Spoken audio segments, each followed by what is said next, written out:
Just 2 days ago, the Washington Post released a report on the number of fatal police shootings in the nation. Among the findings, about half those killed were white, half minority. But the demographics shift sharply among the unarmed. 2/3 were black or Hispanic.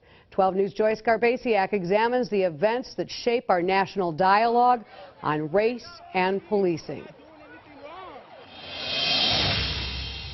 There have been nearly 400 fatal shootings by police in the last 12 months. The vast majority of victims, more than 80%, were armed with potentially lethal objects. The national dialogue is focused on the incidents involving unarmed suspects. Many began as domestic violence, mental health, or disorderly conduct calls and escalated into violence and death. Milwaukee, April 30th, 2014. Guy started beating me, grabbed my bat, and was going to hit me in the head with my own bat, and shots fired. Moments after a fatal confrontation, Milwaukee police officer Christopher Manny calls dispatch for help. Give me medical, too. He's going to need medical. Shot multiple times to the chest. Manny shot the unarmed man, Dontre Hamilton, 14 times. The officer responded to a complaint of a man loitering in Red Arrow Park. When Manny patted him down, Hamilton, who had a history of mental illness, fought back. Manny opened fire, and Hamilton, who was 31, was killed. Frustrated by how long the investigation into his death is taking, the supporters of Dontre Hamilton literally take to the street. If you don't move off the freeway, you will be subject to arrest. The next week, now 8 months since the shooting, Milwaukee County's DA announces no charges will be filed against Officer Manny. Yes, the plus that he was fired. But he took a man's life, and anybody, like any other citizen, would go to jail. New York, July 17th, 2014. I'm minding my business. Please just leave me alone. On Staten Island in New York, Eric Garner is approached by police who suspect he's selling unlicensed cigarettes. When the 43-year-old resists arrest, an officer subdues the man from behind. On video, Garner is heard telling officers 11 times that he can't breathe.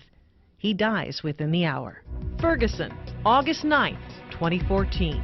Michael Brown is stopped by police outside St. Louis in Ferguson, Missouri.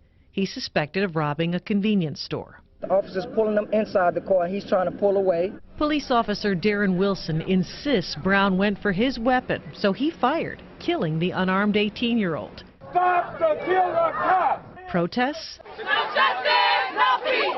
clashes, and looting begin that weekend and rekindle when a grand jury decides in November that Officer Wilson will not be indicted. I know that there's at least a dozen buildings that have been set on fire. Most of those are total losses. Cleveland, November 22nd, 2014.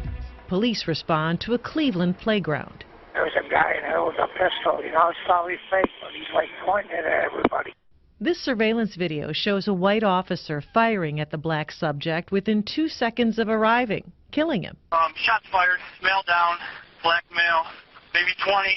He's really just 12, and the gun is an airsoft pistol that shoots soft pellets, not bullets. Tamir Rice is killed. An investigation into charges against the officers is still open. Madison, March 6, 2015. Dashcam video shows Madison police officer Matt Kenny going into a house where 19-year-old Tony Robinson was. Kenny responded to reports that Robinson, a biracial man, had been yelling and jumping in front of cars outside this gas station and had assaulted several people. As Kenny approached, he says Robinson attacked him, so he fired 7 times, killing Robinson. Protests occur in Madison. That's his man! 9 weeks later, the DA finds the shooting to have been in self-defense. Baltimore, April 12, 2015.